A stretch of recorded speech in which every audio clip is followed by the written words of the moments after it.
Hello, everyone. Hello, we're back. It's the Library Love Fest team coming to you live from Brooklyn, Astoria, and Astoria. Welcome back to another episode of Door to Door. I'm Virginia. Who are these fine people sharing the screen with me? Howdy doody. I am Chris Connolly. To your top, I don't know, it's always different on Zoom, but yeah, I'm left, right. I don't know where I am where people are watching, but I am in Brooklyn. Great to see everyone. Welcome. Oh, I'm Lainey. I'm, as always, right of the screen. Yes. Oh. And this is Lily Helen, named after my Aunt Helen, who was afraid of cats. Oh. Hello. She's doing much better. We had a false scare. We had a scary diagnosis, but she's okay. The vet was wrong and Lily lives. Yay! In a very big pause. Yeah! Those are impressive paws. They are. She's got the extra thumb. She's like a Hemingway cat. Look at that. Yeah. It looks like she's scouting out the construction people outside, maybe. It looks like she's giving a death stare to him. She's joining me with the death stare. They're building a wall, a very big wall. We don't like it, do we, Lily? No, we don't. Lily and I sit here and go, oh my God, look what they're doing to that wall. Anyway, all right, Lily, say goodbye. Bye, Lily. Bye. Hello, everyone. Is anybody watching? We have people watching. Lillian Dabney says hello. Casey Davis, Courtney McRail, Vicky Nesting.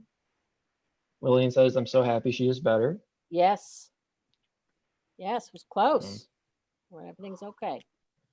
So how you doing, everyone? We don't have an author today. You're stuck with us. But we're talking about new and upcoming. Is that what we decided to call it? Because it's very original. But we have a couple of cool announcements to make. We are going to have, if you haven't signed up for our world famous Book Buzz part, that's happening on October 8th. So, Christopher, you've put a link. Yes? It's the feature link. So it should show up in your video that you're watching, and you can just click and register, and just be safe, because maybe it's showing up, maybe it's not for you. It's also in the comments section. Hey, so, yeah. So that's October 8th at what time are we doing that? 10:30 a.m. to 12 p.m. Eastern Standard Time, 90 minutes. 90 minutes straight. Nothing more, nothing less. Yeah, well, so the last time we did this, we got a little carried away. And so we went on for 2.5 hours. So we're not going to do that this time, because people were like, "This is great, but when are you guys ever going to stop talking about books?" So we're going. We were just, I don't know, we were crazy. So it's going to be 90 minutes. If we linger a little bit longer, it will only be by mere minutes, not by mere hours. But we're going to be talking about the winter, spring 2021 list, which is very exciting. So much better. So, sorry, did that blow your eardrums out, Lainey? Impressive. Thank you. So join us, click on the link, and that's going to be a lot of fun. And then we have other exciting news. We have, perhaps you've heard of this author in this book, Rumaan Alam, Leave the World. What, Lainey? Oh, you're just shaking it like, oh my God, this is happening. Okay, Rumaan Alam's book, Leave the World Behind. If you Google it, your computer will explode, because everybody's been talking about this. The raves, no joke. They're all over the joint. Do you guys want to talk about it? Well, anyway, what I want to say is that he is going to be our guest on Facebook Live on the 13th. So not next week, but the week after. Okay, so the 13th, we'll send a thing, don't worry, but we just want you to know, because it's going to be super cool. You guys want to talk about him for 1 second before we get to books? Nice. Yeah, happy to. I mean, I hope some of you listened to the three of us interview Rumaan. What was that? 2 months ago, a month and a half ago. 6 days. I don't know. But yeah, he's incredible. I think many of you have read this book. It's a library reads pick.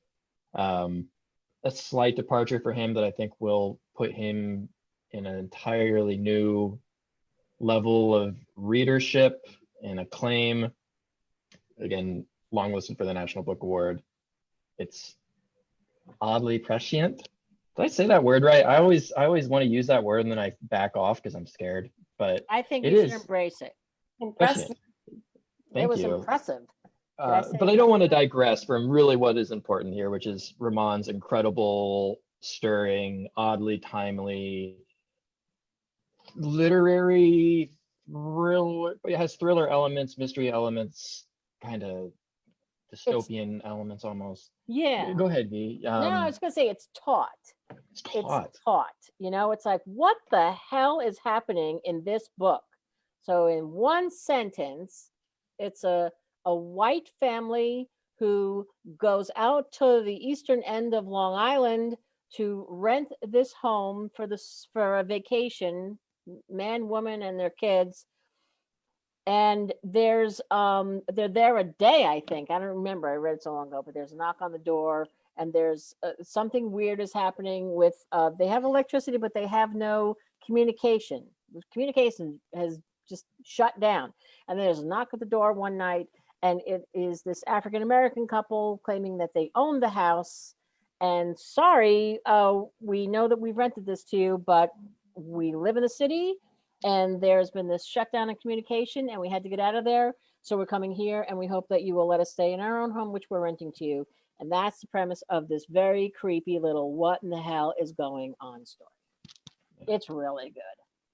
Yeah, and he just has a great voice. If you've read any of his other stuff, That Kind of Mother or Rich and Pretty, you know he captures various very different characters with a really just nuanced voice for each of them, and he does that here too. He inhabits the voice of I think every character that's involved in this book, and they're all so different and just finely written, and it's brilliant. It's just a brilliant book. It's very nuanced in a way. People are like, everybody has a very it's a very different takeaway. It's nuanced. It's there. Yeah, so good. Anyway, he's going to be, and Chris did a terrific interview with him. We were all on for a hot second to talk about how much we loved him. And then Lainey and I took I guess we just let Chris take it away. And it was a wonderful interview, which you can catch on the podcast. But anyway, he will be here live on October 13th at 2:00. So one more that I want to tell you about, and I swear to God, we'll get to the books. In November, we have Anthony Horowitz. Moonflower Murders is his latest, and he will be with us on November 10th. And that on sale date. On sale date. So, woohoo! So, Anthony Horowitz, November 10th. So, and we'll be filling in these other dates. So don't you fret, friends. But mark that on your calendars. These two authors, the world famous book world famous book Puzz. I'm saying October 8th. Okay, let's talk about some books. Somebody go. Should I go? I don't know. I'll go. Notorious RPG. Do we jack it up? Oh, we will. Let's well, the saddest thing. 1 second. Yeah, I mean, this was quite the loss. Ruth Bader Ginsburg. And I'm only bringing this book up because this was our publication, and how wonderful that we have this. It's a terrific book. The Life and Times of Ruth Bader Ginsburg. This came out in October of 2015, and was a New York Times bestseller. It was featured in the documentary RBG, and it's a biography of her, this feminist icon. And it's got over 150 color images, and it started that whole thing. This whole sort of just this title that these authors have given her. It started off with a blog. Irina Carmone and Shauna Kunushnik started this. They wrote this book together, and there's also a reader's guide and a YA edition. If you go to harpercollins.com, you can see that there. But I just wanted to make sure that, I know you guys all know about this, but, of course, the author's been talking, since Ruth Bader Ginsburg passed away. And she actually married one of the authors a year ago today. So, she talked about, Shauna Konishnik talked about how the blog's name was inspired by Notorious B.I.G., who was a Brooklyn native, like Ruth Bader Ginsburg, and it was sort of a joke. And, the contrast between this great big rapper and this, sort of diminutive, elderly octogenarian judge, and what a role model she was for so many people. So anyway, that's just wanted to remind you that we have this book, and she's a superhero, and she is greatly missed for many reasons. That's Notorious RBG. Definitely. Who's going next? I'll go. We'll follow our list here. I will take pretty much every opportunity I have between now and April, and past April really, to talk about Willie Vlotton, because we all love Willie Vlotton. And if you've read him, you probably love him too. If you haven't, we'll send you his backlist. We'll make sure you get the e-galley for his upcoming book, The Night Always Comes.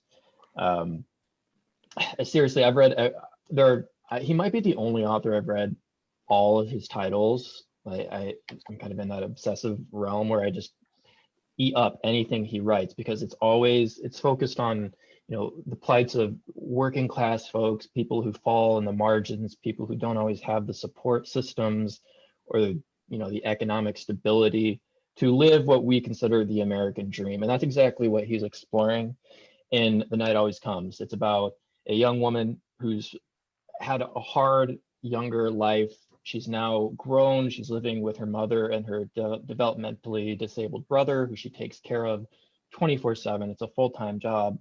And she is desperately trying to save money to purchase the house that she grew up in Portland, which is rapidly gentrifying.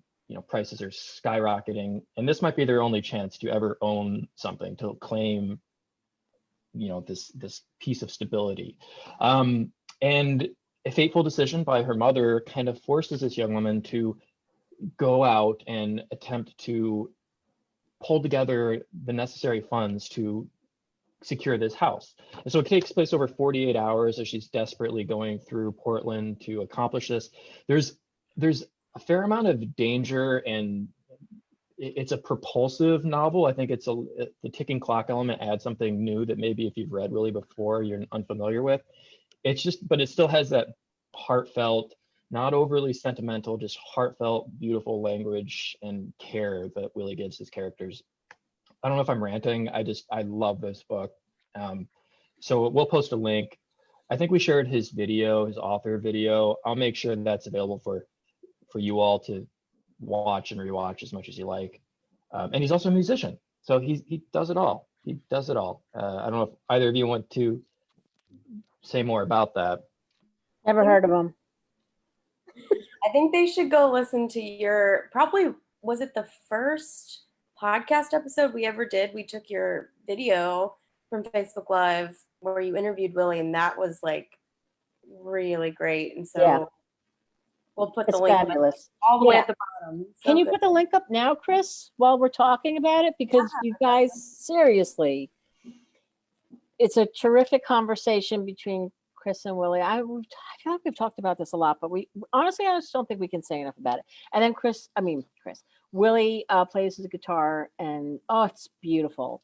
He's a fan. I've loved him, and I'm glad that Chris loves him. Lainey loves him. The three of us love this book. I've also read everything that he's written. Big fan. Motel Life, so good. And can't say enough about it. If you haven't read them, pick them up, and I guarantee you'll be hooked. They're really, he just talks about that slice of I don't know, humanity that's sort of unsung, and you constantly root for them. And boy, he's a beautiful writer, this guy. And so, yeah, if you could put the link up to the video that he shot just outside of his barn or something, and but then also that link to the interview is really, really great because you get a sense of um his musical.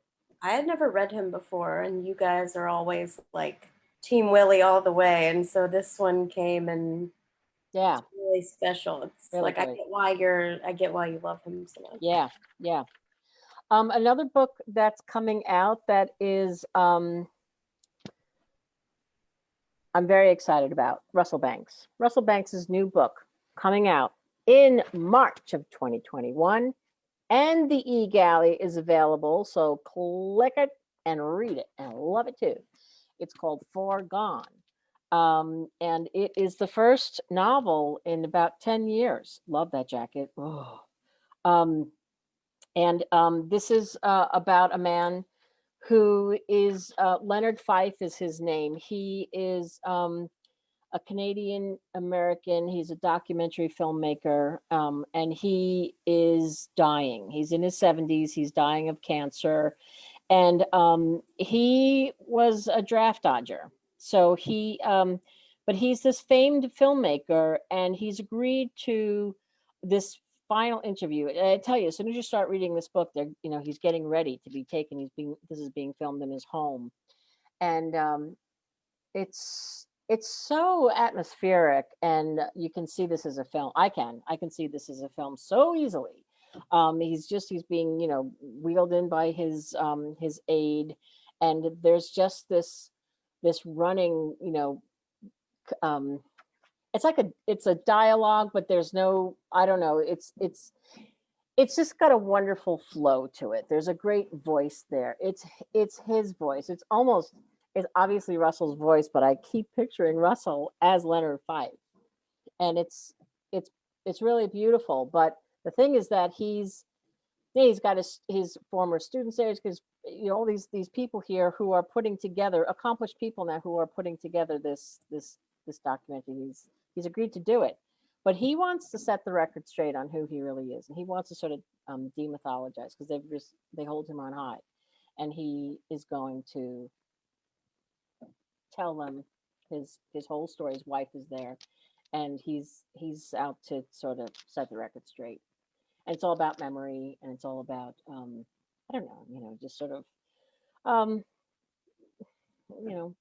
image, and what is, and what people think is, and what really is. And because it's this, what's worked in here is this whole draft dodging thing. Then because Russell Banks is always you never feel like you're being given a lesson. I never feel that way when I read his books. I don't ever feel like I'm getting hit over the head, but I know, but I'm getting a message. There's a statement. He's speaking to some larger themes, but always sort of wrapped up in this beautiful storytelling, and these great characters. And I am so excited that we have this book. Russell was one of the, if anybody went to Day of Dialogue, and if you didn't, we're going to put the link up there, because it's archived and you can access it for the next 3 months. He was one of the authors who spoke in our booth. He spoke about 20 minutes. He was amazing. He talked about the book, and then fielded questions, reading them and answering them. And it was just absolutely wonderful. And we will be having him on Facebook Live as well to talk to him, which was going to be such a thrill. We don't have a date yet, but we will. But anyway, and he's also going to be a live speaker at our Buzz, at the world famous Book Buzz, on October 8th at 10:30 a.m. Eastern Standard Time. We're going to have one author at this, and it's going to be Russell, and he's going to talk to you more about the book. So super, super, super excited to have him on our list. Oh, there's some great quotes. Wait. Don't go anywhere. Hold it. Colin McCann, we'll just read this really fast. Russell Banks is, word for word, idea for idea, one of the great American novelists. Foregone is a book about not coming to a conclusion. Banks presents us with a series of mirrors, some of them broken, some of them intact, and all of them wildly reflective of our times. Oh, so good. All right, I'll stop. Yeah. Yeah, there's some comments about Day of Dialogue. Let's see. Maureen Roberts said, saw Russell Banks in your booth at Day of Dialogue. Book sounds fascinating. Yay! It is. Trust me. I promise you. He's just wonderful. And what a lovely man. Jennifer Winberry, love Russell Banks. Oh, his book, The Sweet Hereafter, was the first book that was celebrated as a community-wide read. That was out in Seattle. Nancy Pearl ran that show, and he was the celebrated author, and that book was the celebrated book. And I had the honor of being there, and it was honestly a highlight of my life.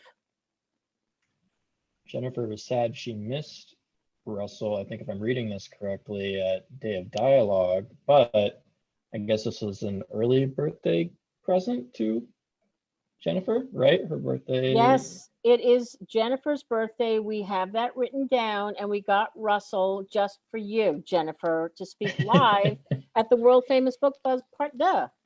I think Jennifer, I could be wrong, but I think Jennifer was there at the Day of Dialogue. I think she means this Facebook Live. I hope, because I think she was there. Oh, I remember seeing her too, but just to be safe, we brought Russell back He was for a part second. two. happy birthday. All right, somebody else go. Are we going down our list, Chris? Or do you Sure. want... Whatever.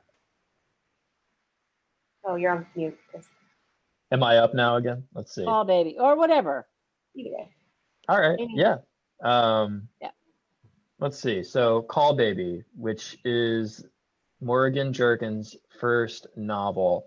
So when this was announced, I was absolutely psyched because I love her nonfiction work.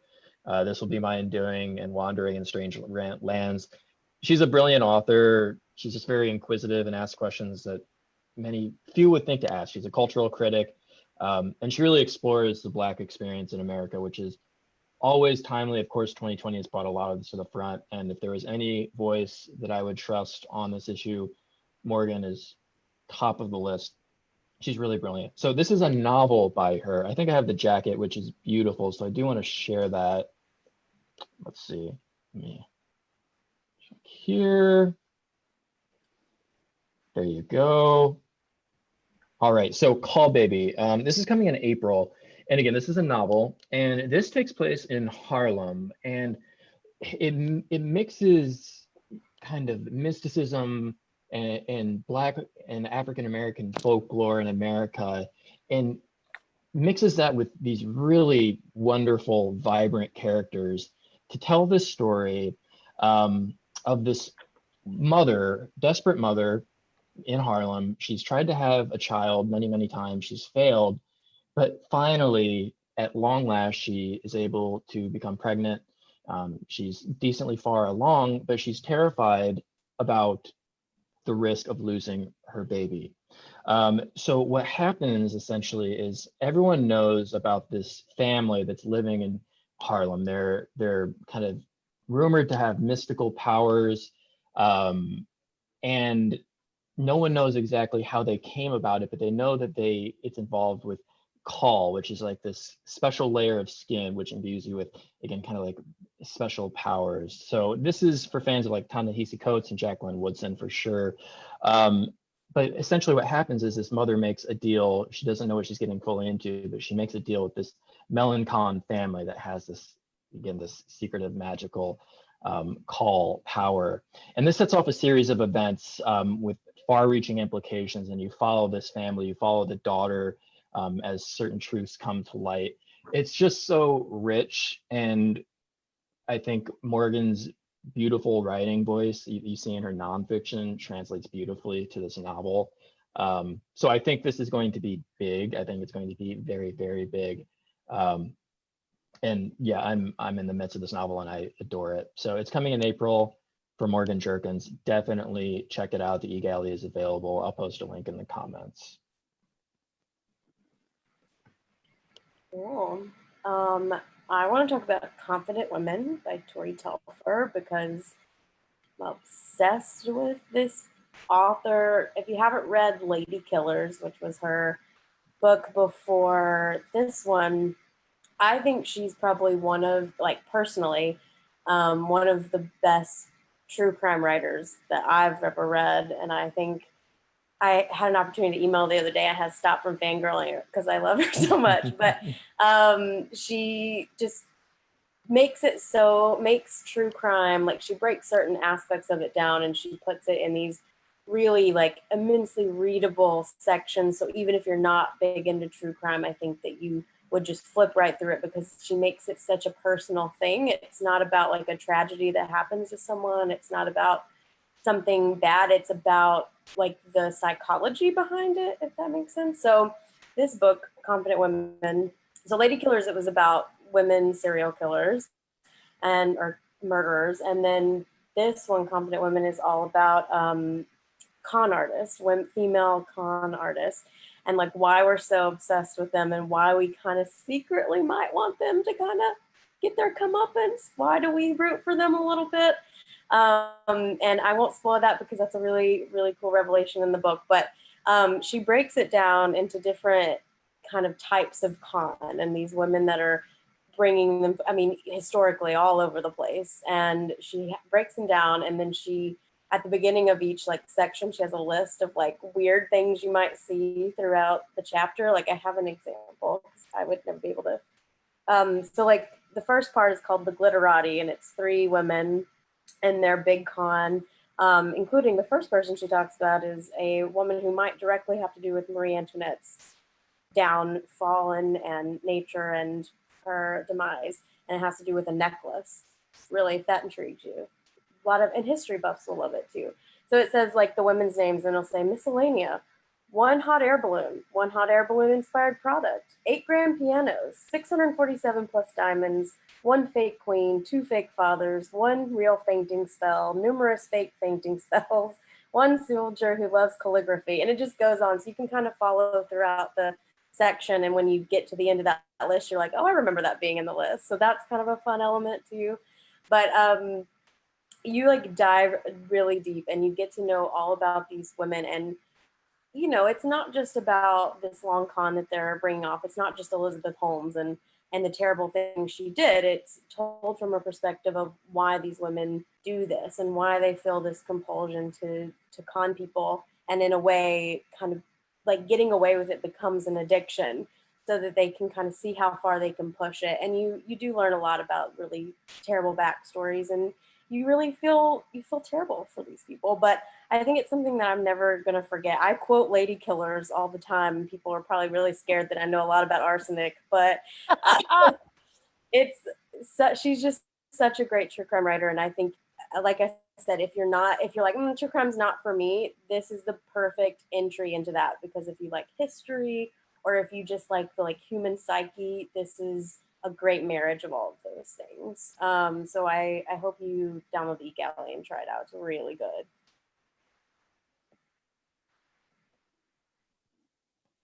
All right, let's see. What's next for us? Oh, it's me again. All right. Well, let's see. So we spoke how Anthony Horowitz is going to be visiting us on Tuesday, November 10th, but I think many of you probably know about this book, the first installment in this series featuring Atticus Pund. Magpie Murders was a #1 library reads pick. That was the first book by Anthony Horowitz that I had read and became Insta obsessed, you might say. But he's a beloved YA author as well. Just so prolific, so successful. Hi. Sorry. I thought you were whispering to me. I felt cared for. My cat came up behind me. But yeah, so this is the second book in this series featuring Susan Ryland. And again, it follows that book in a book format, which I love. So you have Susan, who's, survived. She's not in publishing anymore. She's living in Greece, but kind of bored and also kind of too busy. And it just, the flow of Greek life doesn't really fit with her.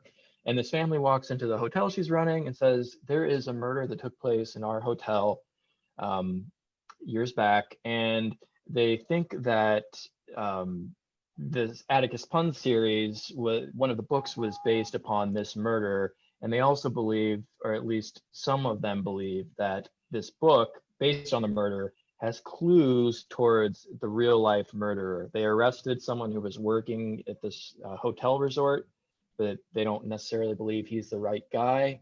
So Susan returns to England and has to kind of pour through this Atticus Pun book to get to the bottom of the real life murder. So book within a book, Anthony Horowitz, Agatha Christie fans, come to this. Modern thriller fans, there's something for you too.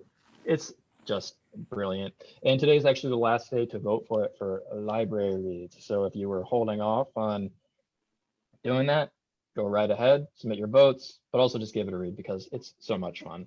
It's so much fun. So yeah, that's Moonflower Murders. I don't know if I shared the jacket. I'll make sure to share that with you because I love the consistent imagery that they use for Anthony Horowitz jackets. I'm so excited to have him on.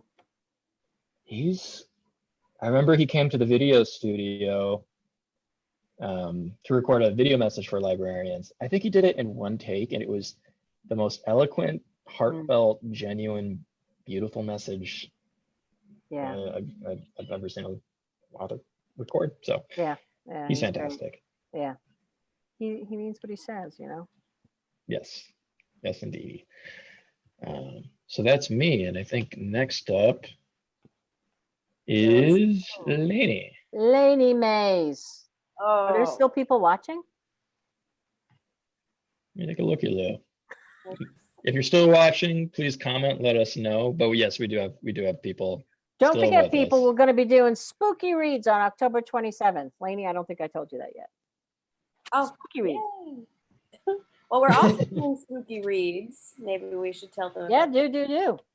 We are going virtually to Syosset Library in Long Island, and we're going to do spooky reads. Oh, I love this graphic that they made for us because we took this photo when we were in the office of us being zombies, and they found this and put it on their thing. It's so great.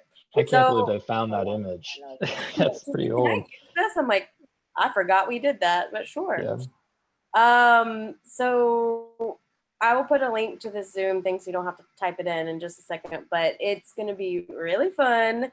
Chris and I are going to talk about spooky season and all the books you have to read. Probably Little Plain Bed Heroines. I'm sure Leave the World Behind will make it in there. I don't know. We'll see what else, but it'll be really fun. And maybe I don't know.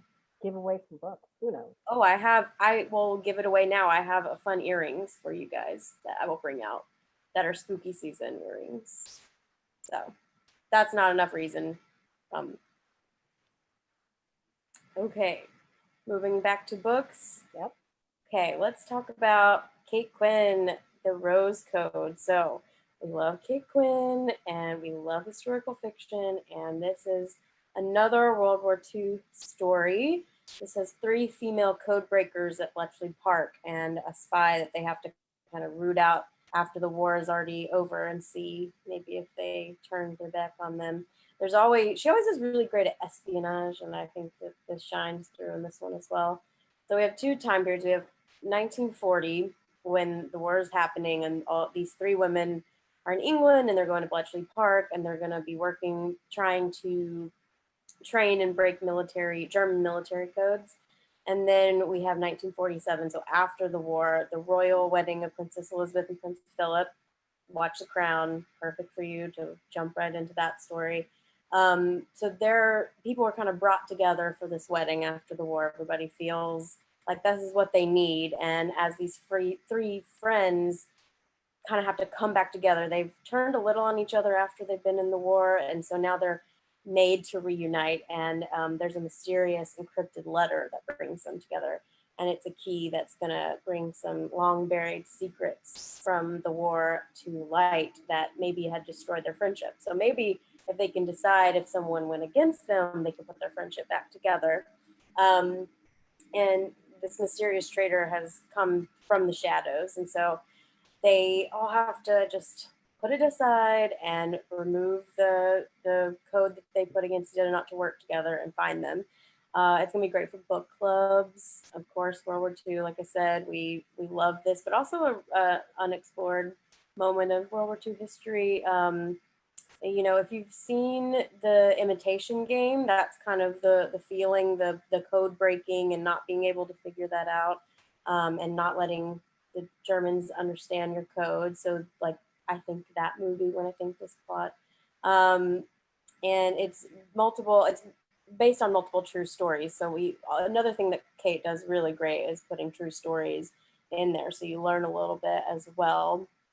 And so during the war, the people at Bletchley Park were locked up in insane asylums if they had any sort of like breakdown, that they couldn't spill these state secrets. So when they were put into these asylums, then they were like traitors to Bletchley Park. And so this is kind of based on this as well. And it highlights women in the war and all the great roles that they had.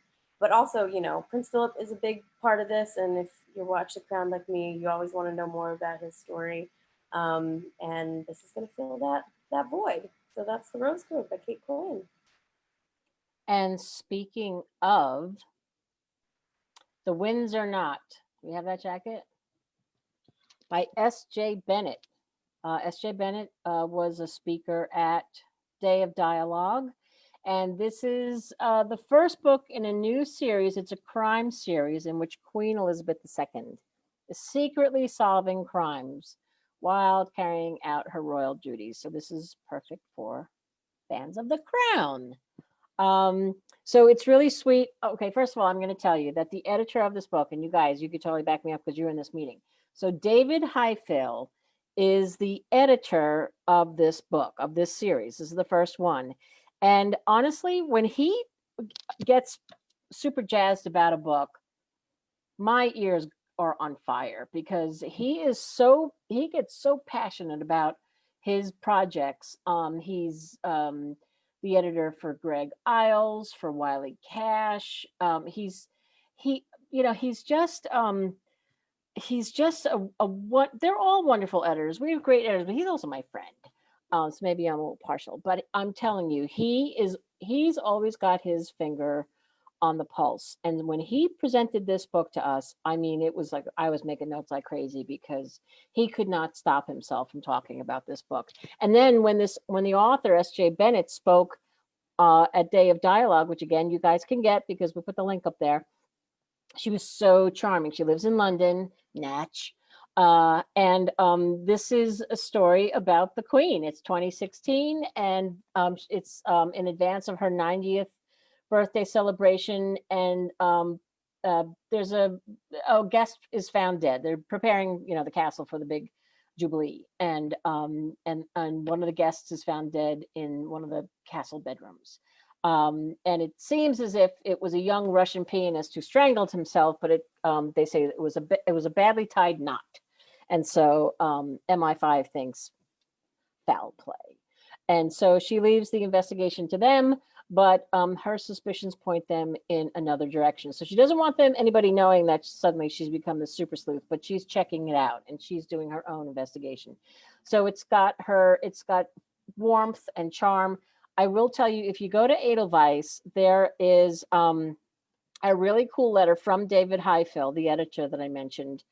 A letter from the editor who just tells you about why you'll love this book, who will love this book, and a little background on her, on the author. And then there's a behind the book essay, how she came to come up with this idea. Her father, S.J. Bennett's father, he had a long career in the army. So while she never met the Queen, her father had many times. And so he would tell her these things. And actually she, in this behind the book piece, she talks about an episode in The Crown, which I remembered when I read this. A young Queen Elizabeth II had picked up a painted soldier from this battlefield, this model, and then she absentmindedly puts it back in the wrong place. And her private secretary corrected the mistake. Her private secretary is another whole part of this book, and it's just a really, really smart. Her name is the private secretary, or the sidekick, I guess you want to call it, is Rosie Oshodi. She's a Nigerian Londoner, and she works with the Queen, and so they work together and try and solve these crimes, and it's great. That's all I'm going to tell you. But go check it out on Edelweiss. You'll see exactly what I'm talking about, and the love for that book by editor and us. Okay, so want to talk about next. The Berlin Girl by Mandy Robotham. We just had an interview with Mandy and her, the affiliate publisher at Harper 360 on our podcast. So I will put that link in there. Check it out. It was really fun to hear from Mandy. She does historical fiction so well. Her past 2 books, The German Midwife and The Secret Messenger, have just gone on to great acclaim. She's got so many great reviews, and she's a very lovely person. So please go listen to that interview, because she really talks about why she wants to kind of suss out different parts of history that maybe we don't know about. Like in this one, The Berlin Girl, which comes out in December, so you have some time to read, and it's also going to be library hardcover edition. In this one, we see a little bit of a different part of World War II. I think I always ask that, like, what's different about this one? Because we do have a lot of World War II books, and I liked seeing the differences and why this one, like why this aspect or this part of the story is important. And this one's a little bit before the war, so it starts in 1938. So I think you get to kind of see a little bit of the buildup, and what I think of is like, how could people have let this happen? I think that unfortunately pretty regularly in modern day history, but it's like, how could this happen? And you kind of see that reporter, Georgie Young, she goes to Berlin to cover the news there, and she's alongside a fellow Londoner, Matt Stender.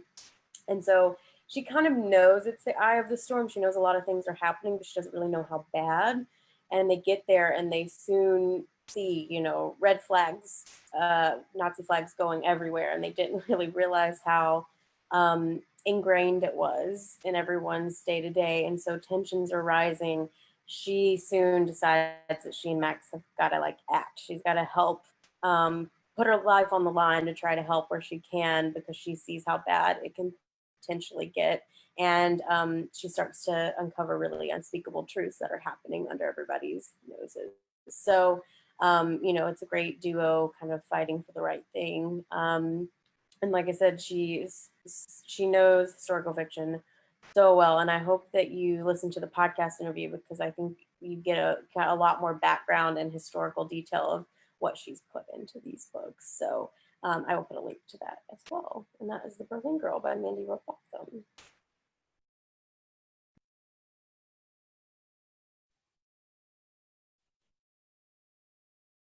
Oh, Virginia, I think you're muted.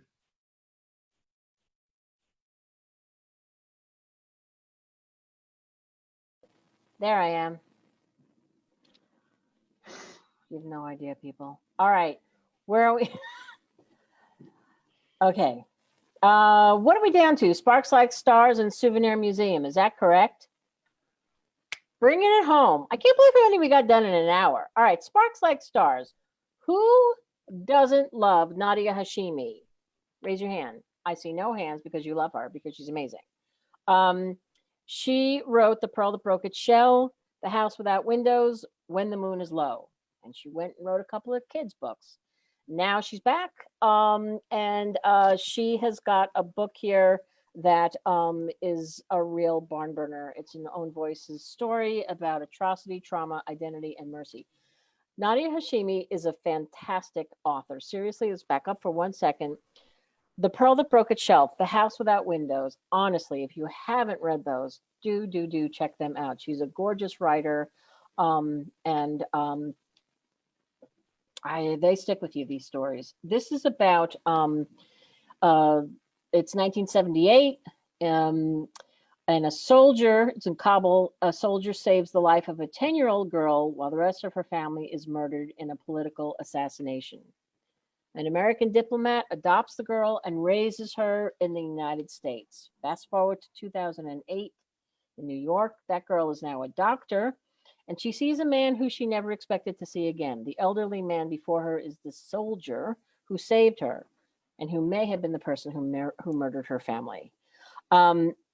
That's it in a nutshell. The author herself is a pediatrician.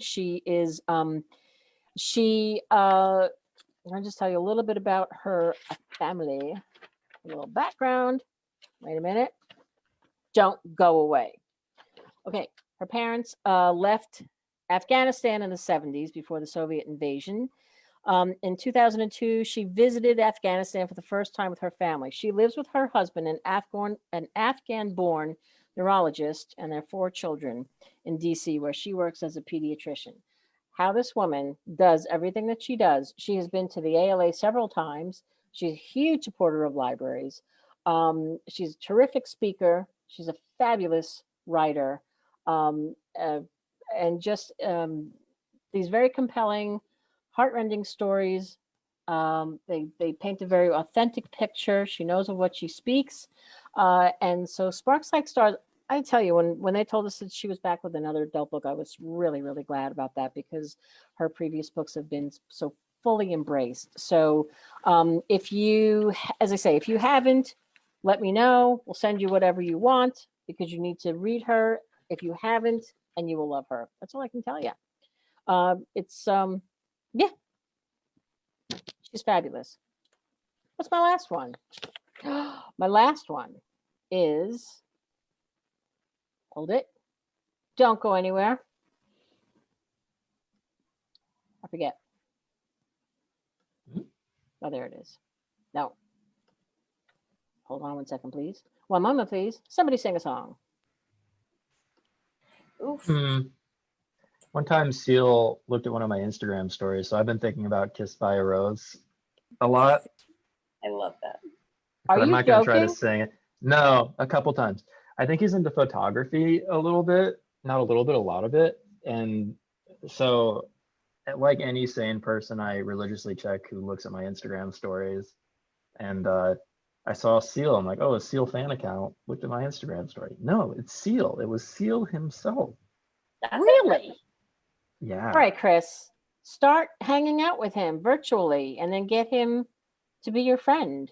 You know, I message him and I message him and I message him and he never responds. So I don't know what Do I you? have to do in that. No, Oh. no, that'd be a Photoshop little concerning. into your photo and then just Yeah, like, oh, just hanging out with Seal, getting a cup of coffee.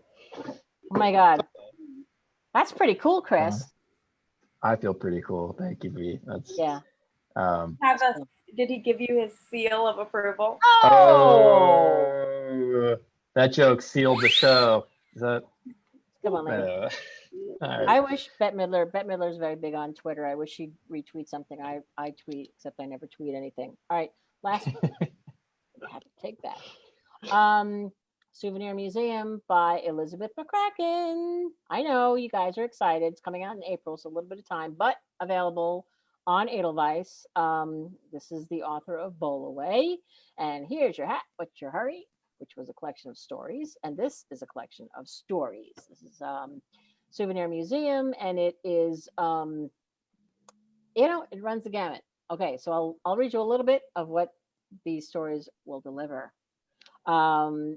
Mysterious bonds of family are tested, transformed, fractured, and fortified. A recent widower and his adult son ferry to a craggy Scottish island in search of puffins. An actress who plays a children's game show villainess ushers in the new year with her deadbeat half-brother. A mother, pining for her children, feasts on loaves of challah bread on challah to fill the void. A new couple navigates a tightrope walk forward in love.